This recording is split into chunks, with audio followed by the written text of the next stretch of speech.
Yeah, no, you hit the nail on the head, Mark. Nothing is truly passive. However, there are semi-absentee or semi-passive opportunities, as we refer to them.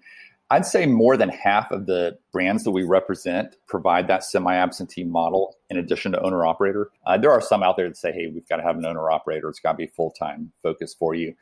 Again, more than half of my placements I'm doing are with clients that have a full-time job, whether it be in the corporate world or they may already be a business owner and they're building out the portfolio of companies underneath them. It's very common on the semi-absentee front. I give a talk to investors oftentimes called franchising as an asset class. Right now I think a lot of people are wising up to the fact that, stock markets at an all-time high, interest rates are, fairly low.